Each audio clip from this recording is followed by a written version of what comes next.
जहाँ मलाई लाग्छ विश्वमै यति धेरै मातृभाषाहरू भएको एउटा चाहिँ नि भाषिक समृद्धताको धनी जाति। त्यही भएर हामीले एक जाति बहुभाषिक भाषिक समृद्धताको हिसाबले एउटा विशिष्ट पहिचान बोकेको किराँत राई जाति भन्छौँ हामी।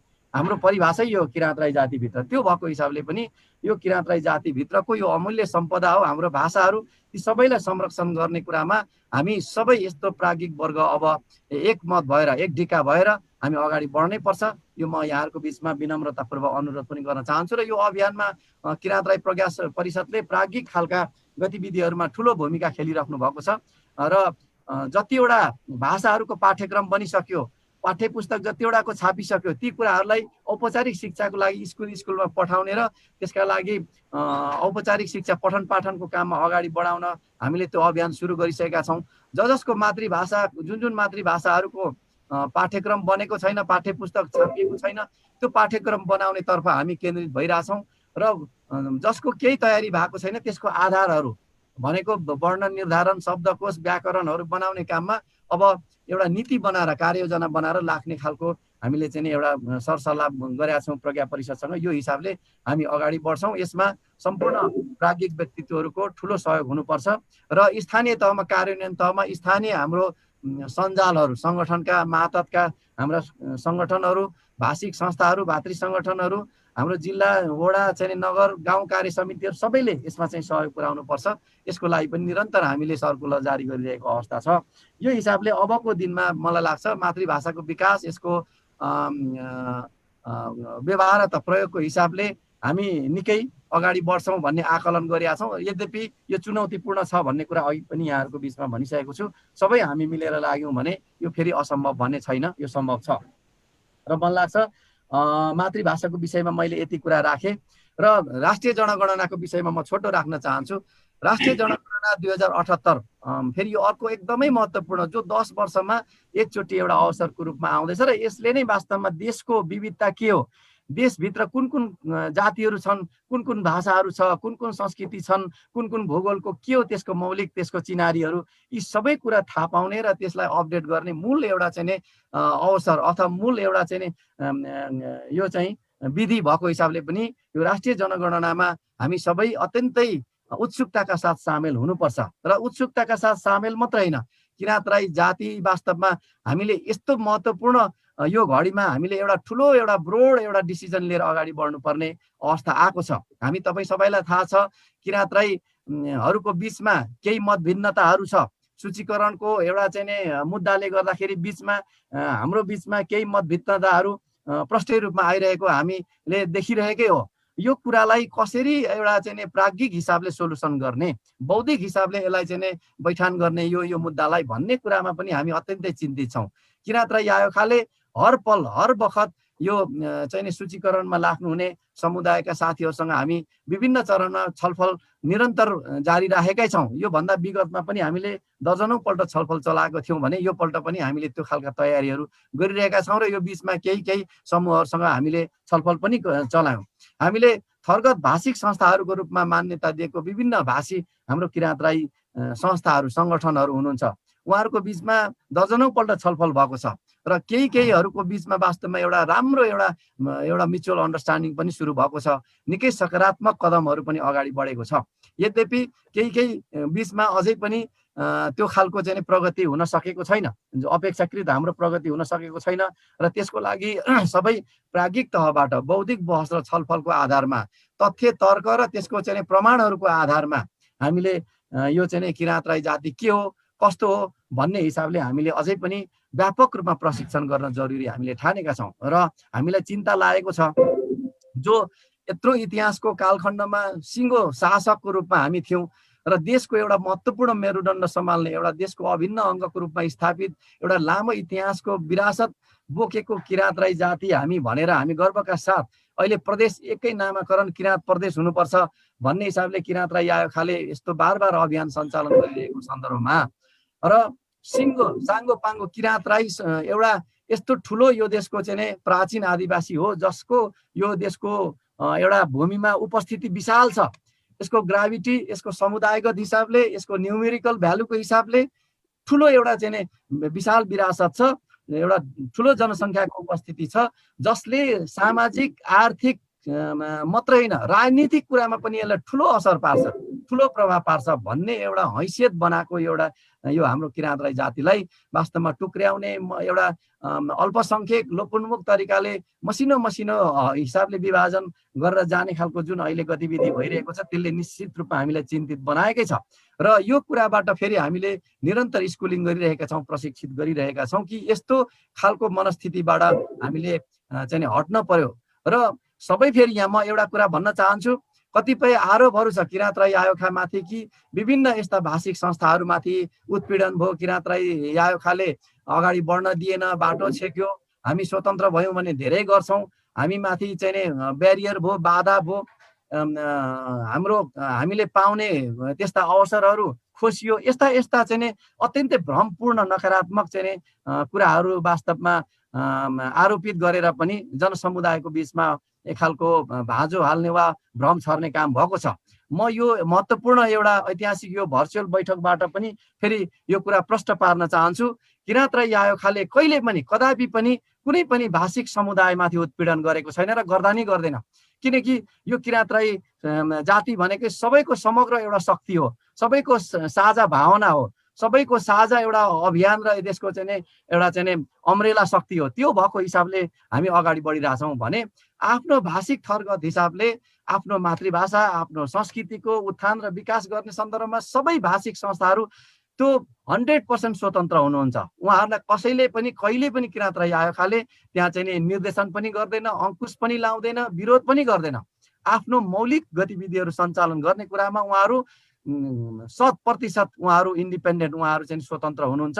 मात्रै आयोखामा आबद्ध हुनु भनेको किराँत राई जातिको हैसियतले हामी एकाकार हौँ, एकताबद्ध भएर हाम्रा ठुल्ठुला मूलभूत हाम्रा मिसनहरूमा राज्यसँग लड्ने कुराहरू होला, इतिहास निर्माण गर्ने कुरा होला, हाम्रा भाषा संस्कृति सभ्यताहरूको कुरालाई यो देशमा स्थापित गर्ने कुरा होला, वा हामी जुन राज्यबाट बहिष्करणमा पर्यौँ, उत्पीडनमा पर्यौँ, ती अधिकारहरूलाई पुनः स्थापित गर्ने कुरामा विशाल शक्ति निर्माण गरेर हामी एकजुट भएर लाग्ने कुरामा मात्रै आयोखाको चाहिँ संस्थाको आवश्यकता र अपरिहार्यता छ, न कि हाम्रा चाहिँ सेपरेट कुराहरूमा, मतलब हाम्रा मौलिक चाहिँ छुट्टा छुट्टै भाषा संस्कृतिका विषयहरूमा आफ्नो आफ्नो भाषाको उत्थान र विकास गर्ने कुरामा, आफ्नो आफ्नो संस्कृति, आफ्नो आफ्नो समुदायको भाइचारा सम्बन्ध विकास गर्ने वा उनीहरूको हितमा काम गर्ने कुरामा सम्पूर्ण हिसाबले उहाँहरू स्वतन्त्र हुनुहुन्छ।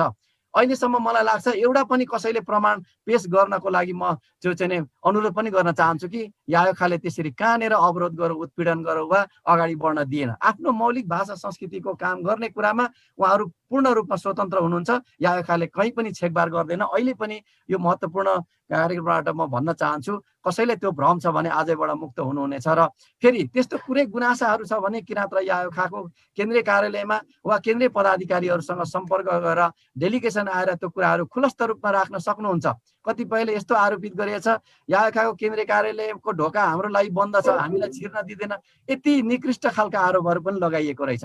र वास्तवमा किराँत राई आयोखाको ढोका कहिल्यै पनि बन्द हुँदैन। त्यो सामाजिक संस्था हो, सबै समुदायको साझा एउटा चाहिँ आधार बिन्दु हो। त्यसो भएको हिसाबले कसैलाई काखा वा पाखा गर्दा नि गर्दैन। त्यो केन्द्रीय कार्य समितिको विधानमै अहिले सेमी फेडरल त्यसको चाहिँ एउटा त्यो चाहिँ सङ्घीय प्रणालीको ढाँचामा लगेको छ, जहाँ कि किराँत राई आयोखाको सबैभन्दा सुप्रिम बडी भनेको त्यसको नीति निर्माण गर्ने सुप्रिम निकाय भनेको केन्द्रीय कार्य समिति हो, जहाँ स्वतन्त्र हिसाबले सबै भाषिक संस्थाहरूले सिधै केन्द्रीय कार्य समितिमा पठाएको वा चाहिँ उहाँहरूले सिफारिस गरेर पठाएको व्यक्ति सिधै केन्द्रीय कार्य समितिको सदस्यमा निर्वाचित हुने अथवा त्यहाँ चाहिँ मनोनित हुने विधानले व्यवस्था गरेको छ। सबै भाषिक संस्थाहरूले आएर केन्द्रीय प्रतिनिधिको रूपमा आएर चाहिँ केन्द्रीय सदस्यको रूपमा आएर हरेक बैठकको नीति निर्माणका तहमा आफ्नो कुरा राख्ने मौलिक हकको रूपमा त्यहाँ विधानले ग्यारेन्टी गरेको छ। त्यस्तो कुराहरूको पनि प्रयोग गर्नु पर्यो। उहाँहरूलाई त्यो म विनम्र अनुरोध गर्न चाहन्छु, न कि कहिले पनि हामीले ढोका छेक्ने, ढोका लाउने वा गेट बन्द गर्ने काम गर्दैन। र अर्को त्योभन्दा ठुलो आरोपहरू चाहिँ हाम्रो भाषा के अरे हामी आयोखामा आबद्ध भएको हुनाले हाम्रो अधिकारहरू खोसियो, हामी अगाडि बढ्न पाएनौँ, यस्ता चाहिँ एकदम भ्रमपूर्ण कुराहरू छरेर अब जाने होइन। मैले अघि भने नि, हामी विशाल एउटा मिसनमा हामी अगाडि बढ्न खोजिरहेको यत्रो शक्तिलाई छिन्न भिन्न गरेर मसिना स्वार्थहरूमा हामी लिप्त हुने होइन। र मसिना स्वार्थमा पनि जुन खालको आरोप लगाइएको छ, जस्तो कि अब हामी अगाडि बढ्न पाइएन, यायोखाले कहाँनिर कसलाई कहाँनिर बाटो छेक्यो वा आफ्नो अगाडि बढ्ने कार्यक्रमहरूमा कसको कार्यक्रम कुन भाषिक संस्थाको कार्यक्रममा उसले अवरोध सिर्जना गरेर वा छेक्यो त्यो कुरा भन्न सक्नु पर्यो। त्यतिकै आरोप लाएर मात्रै हुँदैन। हाम्रो भाग खोसियो, ल नेपालको संविधान थाहा छँदैछ, अहिले बनेका कानुनहरूदेखि लिएर सबै समावेशी नीति अन्तर्गत परेका सबै कानुन नियम नीतिहरूमा के व्यवस्था छ भने क्लस्टर वाइज अहिलेको भागभण्डाहरू अवसरको कुराहरूमा एउटा आदिवासी जनजाति, एउटा मधेसी, एउटा चाहिँ थारू, एउटा चाहिँ मुस्लिम, एउटा महिला, यो एउटा दलित, यो हिसाबको अहिलेको क्लस्टर बनेको छ। हरेक समावेशी नीतिहरूमा राज्यको संविधान कानुनहरू पनि पढ्नु पर्यो उहाँहरूले। त्यो हिसाबले क्लस्टर वाइज भइसकेपछि हाम्रो क्लस्टर भनेको सिङ्गो आदिवासी जनजातिको क्लस्टर हो। आदिवासी जनजातिको क्लस्टरमा त्यहाँ राईको भाग छुट्टै छैन, लिम्बूको भाग छुट्टै छैन, मगर तामाङ वा चाहिँ एउटा धिमाल सन्थालको भाग छुट्टै छैन। होल आदिवासी जनजातिको क्लस्टरभित्र हामीले कम्पिटिसन गर्ने हो भनेपछि राईकै भाग त त्यहाँ सुनिश्चित छैन भने राईभित्रको हाम्रो भाषिक हिसाबको संरचनाको छुट्टै भाग कहाँ हुन्छ? राज्यले अहिले हरेक कानुनमा ग्यारेन्टी गरेको कुरा भनेको क्लस्टर वाइज समावेशी नीति लिएको छ। त्यो हिसाबले हामी आदिवासी जनजातिको हिसाबले प्रतिस्पर्धा गर्ने हो। हाम्रो कुनै कोटा भाग आयो मानिलिउँ कुनै पनि प्रतिनिधित्व गर्ने ठाउँ हो भने आदिवासी जनजातिको हिसाबले हामीले प्रतिस्पर्धा गर्छौँ भने त्यहाँ राईको हिसाबले पनि छैन, त्यहाँ कुनै पनि एउटा सिङ्गल जनजातिको नामको हिसाबले पनि छैन आदिवासी जनजातिको। त्यो भनेपछि हामीले राईभित्रका हरेक थरको छुट्टै छुट्टै राज्यमा कोटा छ, त्यहाँ भाग छुट्याइदिएको छ भनेर यसरी भ्रम चिर्न वास्तवमा गलत यो चाहिँ कुरा छ। यो विषयमा आजैदेखि क्लियर हुनको लागि पनि म अनुरोध गर्न चाहन्छु। त्यसो भएको हिसाबले हामी कसैको भाग पनि खोज्दैनौँ, कसैको कोटा खोज्दैनौँ। सकेसम्म हामीले हाम्रै भित्रको कोटाहरू निर्माण गर्न वा त्यो आदिवासी जनजातिको एउटा ठुलो क्लस्टरभित्र हाम्रै समुदायभित्रका व्यक्तित्वहरूले त्यो अवसर प्राप्त गरून् भन्ने हिसाबको काममा चाहिँ बरु हामी निरन्तर लाग्छौँ। आज कुन भाषिक संस्थाले के पायो भन्नेतिर यायोखा कहिले पनि हेर्दैन। समग्र राईभित्रका, किराँत राईभित्रका समुदायहरूमा अझै हामी चाहिँ यति बेला पछाडि परेका भाषा संस्कृतिको हिसाबले, समुदायको जनसङ्ख्याको हिसाबले सबैभन्दा कमजोर उपस्थिति कसको छ, त्यो समुदायलाई चाहिँ माथि कसरी उकास्ने भन्ने कुरामा जहिले हामी चिन्तित हुन्छौँ। हाम्रो नीतिहरू जहिले पनि त्यसरी नै बनेको हुन्छ। भर्खरै यहाँहरूले थाहा पाउनुभयो होला, छात्रवृत्ति कार्यक्रम छ किराँत राई यायोखाको। 1 दर्जनभन्दा बढी शैक्षिक संस्थाहरूले छात्रवृत्ति दिन्छ। काठमाडौँ भ्यालीमा एसएलसी पास गरेपछि +2मा त्यो अहिले पनि हरेक साल हामी त्यो वितरण गर्छौँ। त्यो वितरण गर्नेमा अहिले पनि 68 जना किराँत राई समुदायका विद्यार्थीहरूले त्यो अवसर प्राप्त गर्नुभएको छ। र त्यसमा सबैभन्दा बढी त्यहाँ नीति नै बनेको छ। बान्ता वा चामलिङलाई त्यहाँ नम्बर घटाइएको छ। सकेसम्म अल्पसङ्ख्यक किराँत राई भाषिक समूहहरूको उपस्थितिलाई चाहिँ बढाउँ, त्यो अवसरहरू प्राप्त गर्नुपर्छ भनेर हामीले त्यो छात्रवृत्तिका चाहिँ अवसरहरूलाई व्यवस्थापन गरेका छौँ। त्यसमा 12वटा त्यो चाहिँ 1 दर्जनभन्दा बढी नर्म्सहरू बनाएर हामीले कोड अफ कन्डक्टहरू बनाएर त्यस्तो पछाडि परेकोहरूलाई बढी प्रायोरिटी दिने भन्ने हिसाबले हामीले त्यसरी गर्छौँ। अहिले पनि मलाई लाग्छ छात्रवृत्तिको हिसाबले भर्खरै हिजो अस्तिको यो 68 भित्र परेकोमा पनि सबैभन्दा महँगो शुल्क होस्टेल सहितको मलाई लाग्छ त्यो 2 आर्थिक वर्षमा चाहिँ 10 लाखभन्दा बढी खर्च हुन्छ। त्यो पूर्ण निशुल्क, पूर्ण 100% निशुल्क होस्टेल सहितको युनाइटेड एकाडेमीले दिन्छ। त्यो होस्टेल सहितको पूर्ण निशुल्क प्राप्त गर्ने विद्यार्थीमा त्यहाँ प्राप्त गर्नेमा कुलुङबाट हुनुहुन्छ, त्यहाँ प्राप्त गर्ने विद्यार्थीहरू नासिरिङबाट, याम्फूबाट, त्यसपछि चाहिँ वाम्बुलेबाट, लोहोरुङबाट यस्ता विद्यार्थीहरू कति साम्पाङबाट हुनुहुन्छ।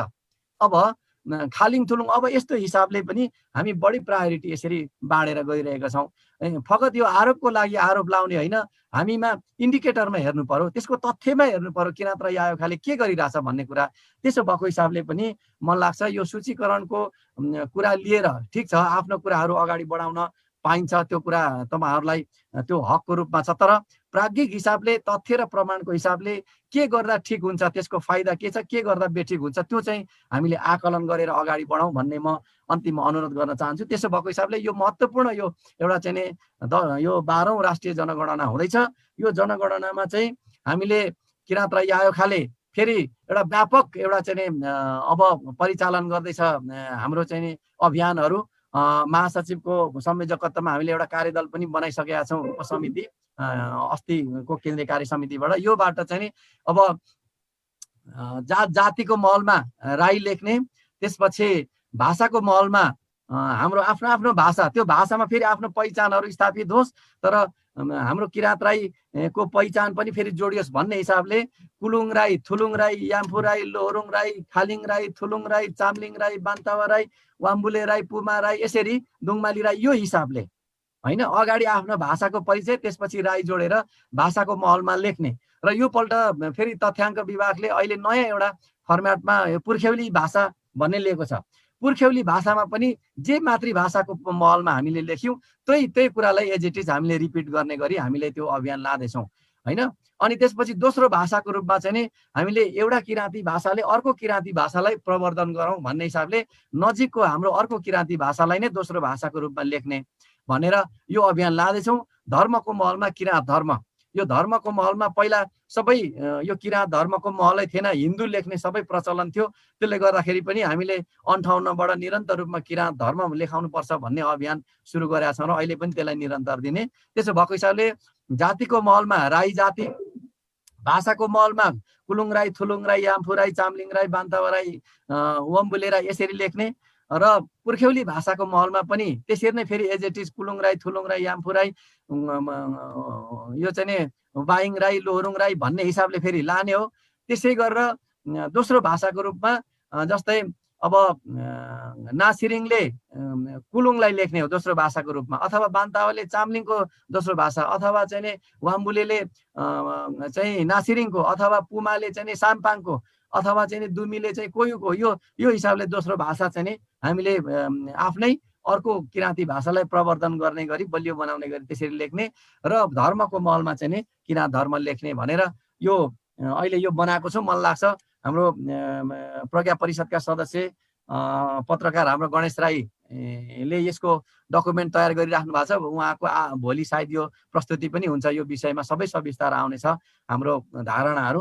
र यी कुराहरूमा म अन्तिममा अब के भन्न चाहन्छु भने, अलिकति लामो भयो, माफी चाहन्छु। यो विषय अलिक महत्त्वपूर्ण पनि भएको हुनाले संस्थागत कुरा पनि राख्नु पर्थ्यो र मैले यो कुरा राख्ने यहाँ कोसिस गरेँ, यसको लागि म क्षमा चाहन्छु। र वास्तवमा यो मातृभाषा शिक्षाको कुरा र आसन्न जनगणना यो अत्यन्तै हाम्रो लागि एउटा ठुलो मिसनको कुरा र एउटा जीवन मरणको सवालको रूपमा पनि छ। त्यसो भएको हिसाबले हामीले फुटेर होइन, जुटेर एकजुट भएर हाम्रा यस्ता मौलिक पहिचानजन्य कुरालाई यो देशको मूल प्रवाहीकरणमा हामीले स्थापित गर्नु पर्दछ। त्यसको लागि सबै यसको लागि हामीले कर्तव्यबोध गर्नुपर्छ। प्राज्ञिक हिसाबले अझै बढी यो कुराहरू बहसमा यसका कामहरू अगाडि बढ्नुपर्ने भएको हिसाबले आजको यो महत्त्वपूर्ण भर्चुअल बैठकमा विभिन्न विद्वान व्यक्तित्वहरूको बिचमा यो कुरा मैले राखेर यसमै हामी अगाडि बढौँ भन्ने कुरा पनि म आफ्नो कुरा राख्दै संस्थाको तर्फबाट आफ्नो धारणाहरू प्रस्तुत गर्दै आफ्नो भनाइ यहीँ अन्त्य गर्न चाहन्छु। हस्त सेवा, नमस्कार, जय किराँत।